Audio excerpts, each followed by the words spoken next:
ലാലേട്ടൻ എൻ്റെ LJP കൂട്ടുകെട്ട് പാളിയില്ല. പക്ഷേ എന്താ പ്രശ്നം എന്ന് വെച്ചാൽ ഭയങ്കര സ്ലോ ആണ്. സ്ലോ പേസ്ഡ് പറഞ്ഞാൽ അട്ടാറ് സ്ലോ പേസ്. ലൈക്ക് നൻപകൾ നേരത്തുമായി ആ ഒരു ഫ്രെയിം സെറ്റിങ്സ് ഒക്കെയാണ്.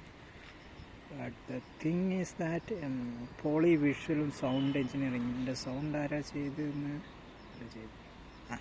ആരായാലും ശരി അടിപൊളി കിടുക്കി നമുക്ക് absolutely a theatrical experience. Like നമ്മളങ്ങോട്ട് ഇരുത്തോടാൻ.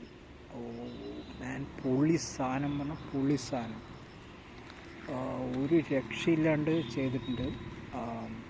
ലൈക്ക് ടുവേർഡ്സ് ദ എൻഡ് നമുക്ക് അറിയില്ല. ലൈക്ക് നമ്മൾ ആ ഒരു സ്ഥലത്ത് പോയി കഴിഞ്ഞാൽ എങ്ങനെ എക്സ്പീരിയൻസ് ചെയ്യുമോ അതേപോലെ എക്സാക്റ്റായിട്ട് ആ ഒരു സറൗണ്ട് വിഷ്വൽസ്, ആ സൈലൻസൊക്കെ കൊണ്ടുവരുന്ന രീതി, മാൻ സോ ഫാബുലസ്. പിന്നെ കഥ ഭയങ്കര ഡ്രൈ ആണ് പറഞ്ഞാൽ പക്ക ഡ്രൈ ആണ്. ഫാൻറ്റസി ത്രില്ലർ പോലെ ഓവർ മാസ് ആക്ഷനോ കാര്യങ്ങളൊന്നുമില്ല. ലൈക്ക് പക്ക ഫ്ലോയിൽ തന്നെയാണ് പോകുന്ന കാര്യങ്ങൾ. പക്ഷേ തിങ് ഈസ് ദാറ്റ് ലാലേട്ടന് കുറച്ച് കൈൻഡ് ഓഫ് പവേഴ്സ് ഉണ്ട്. ബട്ട് അത് ഈ ഫസ്റ്റ് പാർട്ടാണ്. There is a sequel. Spoiler എന്നറിയാം, ബട്ട് വാട്ട് ടു ഡു.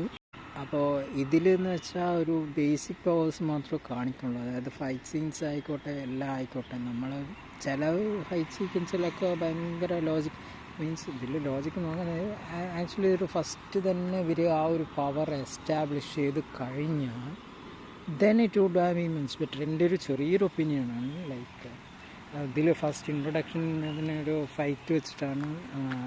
അതാണ് ഇതിൻ്റെ ബിൽഡപ്പ് മസാലാറും അല്ല ഭയങ്കര ഹൈപ്പായിട്ടൊന്നും അല്ല ചെയ്തിരിക്കുന്നത്. ലൈക്ക് ആ ഒരു സട്ടിലായിട്ട് ഒരാൾ പാട്ടും പാടി ഇങ്ങനെ ലാലേട്ടനെ പൊക്കിയടിച്ച് ഒരു ഇതിൽ നിർത്തിയിട്ട് പിന്നെ അവിടെ നിന്ന് ഫൈറ്റ്. അപ്പോൾ ആ ഫൈറ്റ് സ്റ്റാർട്ട് ചെയ്യുമ്പോൾ അവിടെ LJP ലൈക്ക് ലാലേട്ടൻ്റെ സൂപ്പർ പവർ എസ്റ്റാബ്ലിഷ് ചെയ്ത് like he could fly, like at least levitate, ആ ഒരു സംഭവമൊക്കെ എസ്റ്റാബ്ലിഷ് ചെയ്തിരുന്നെങ്കിൽ പിന്നെ ഫൈറ്റിൽ പെട്ടെന്ന് ചാടുമ്പോഴും മറിയുമ്പോഴും പറക്കുമ്പോഴൊക്കെ നമുക്കൊരു ഇത് തോന്നില്ല. ആ ഒരു ടൈപ്പ് ഒരു സംഗതി വരുമല്ലോ. നമ്മൾ അത് എൻജോയ് ചെയ്യണമെങ്കിൽ ആദ്യം തന്നെ ഒന്ന് എസ്റ്റാബ്ലിഷ് ചെയ്തിരുന്നെങ്കിൽ കുറച്ചും കൂടെ ബെറ്ററായെന്ന് വിചാരിക്കണം. ഇതിൻ്റെ വിഷ്വൽസ് ഭയങ്കര ഒരു പെർസ്പെക്റ്റീവ് ട്രീറ്റ്മെൻറ്റാണ് ചെയ്തിരിക്കുന്നത്. അതായത് നമ്മളൊരു ഒബ്ജക്റ്റിനെ ക്ലോസറാക്കി വെച്ചിട്ട് ബാക്ക്ഗ്രൗണ്ടിൽ നടക്കുന്ന കാര്യങ്ങൾ നമുക്ക് ചെറുതായി തോന്നും. ലൈക്ക് അതാണ് ആക്ച്വലി വലുതാക്കി നോർമലി എല്ലാ സിനിമയിലും നമ്മൾ എന്തെങ്കിലും ഒരു ആക്ഷൻ ചെയ്ത് കഴിഞ്ഞാൽ അതിനെയായിരിക്കും ഫോക്കസ് ചെയ്യുന്നത്. നമ്മുടെ സൈഡിൽ നടക്കുന്ന ചെറിയ ചെറിയ കാര്യങ്ങളിനെ ഫോക്കസ് ചെയ്യുമ്പോൾ ബാക്ക്ഗ്രൗണ്ടിൽ കാര്യങ്ങളൊക്കെ ചെറുതായിട്ട് കാണും. ബട്ട് സ്റ്റിൽ അതൊരു ലൈക്ക് കണ്ടാലേ അത് മനസ്സിലാവുള്ളൂ. Like so beautiful. അപ്പോൾ ആ ഒരു ടെക്നിക്ക് എനിക്ക് ഇഷ്ടപ്പെട്ടു. Then the thing is that ഇതിൽ ക്യാരക്ടേഴ്സ് കുറച്ച് പേരുള്ളൂ. പക്ഷേ ഒരുപാട് ഓഡിയൻസ് ഉണ്ട്. അതായത് നമുക്ക് തിയേറ്ററിൽ നിന്നിട്ട് ഇപ്പോൾ ആരും കൈകൊട്ടി തിരിച്ചിരിച്ചില്ലെങ്കിലും ഇപ്പോൾ അവിടെ ഒരു ഈവൻറ്റ് നടന്നിട്ട് അതിൽ ലാലേട്ടൻ ജയിക്കുക അങ്ങനെ എന്തെങ്കിലും ഒരു ആഘോഷമൊക്കെ ഉണ്ടെങ്കിൽ കറക്റ്റ് ആ ഒരു പേസിലായിരിക്കും കയ്യടിയും കാര്യങ്ങളും ചിരിയും എന്നൊക്കെ. അപ്പോൾ നമ്മൾ വിചാരിക്കുക നമ്മൾ തിയേറ്ററിൽ എല്ലാവരും ചിരിക്കുന്ന പോലെ ആ ഒരു ഫീലിംഗ് ആയിരിക്കും നമുക്ക് കിട്ടുക. പക്ഷേ നിങ്ങൾ ഒറ്റയ്ക്ക് ഒരു തിയേറ്ററിൽ ഇരുന്ന് കണ്ടാലും ഈ പടം ബോറടിക്കില്ല. ആ ഒരു സംഗതിയുണ്ട്. പക്ഷേ ആ പേസ് മനസ്സിലാക്കണം, അത്രേ ഉള്ളൂ. പിന്നെ ഇതിൽ സൗണ്ടിനെ കുറിച്ച് ഒരു കാര്യം പറയേണ്ടത്, അതായത് ലൈക്ക് പാൻ ചെയ്യണത് നമ്മുടെ കറക്റ്റ് എന്താ പറയുക ഇങ്ങനെ സറൗണ്ട് ചെയ്ത് ഇങ്ങനെ അതായത് ചെറിയ ന്യൂവാൻസസും സൗണ്ട്സും യൂസ് ചെയ്ത് ഓവറാക്കിയിട്ടില്ല, ഒട്ടി ഓവറാക്കിയിട്ടില്ല. അപ്പോൾ അത് ഭയങ്കര പെർഫെക്റ്റ് ആയിരുന്നു. ക്യാരക്ടേഴ്സ് എന്ന് പറയുകയാണെങ്കിൽ ഇതിലൊരു മാറ്റാണ്. ലാലേട്ടൻ്റെ കൂടെ 2 പേരുണ്ട്, പിന്നെ ഒരു പെണ്ണുണ്ട്. അപ്പോൾ ഇവർ 4 പേരും പിന്നെ ബ്രിട്ടീഷേഴ്സുള്ള ഒരു വേറൊരു ലാംഗ്വേജസ് സംസാരിക്കണം, ആ ഒരു ഫോറിനേഴ്സ്. അവർ 2 പേര് മെയിനായിട്ട് വരുന്നുണ്ട്. പിന്നെ അതിൽ ഒരു ട്രാൻസ്ജെൻഡറുണ്ട്. ഒരു ട്രാൻസ്ജെൻഡറിനെ കാണിക്കണം ആ ഒരു സീനില്ല. ഫസ്റ്റ് നമ്മൾ താരാദേവി പുറത്ത് മലക്കോട്ടെ വാലിബൻ എന്നൊക്കെ പറയുന്നത് ആ സീന് വേണ്ടിയിട്ട്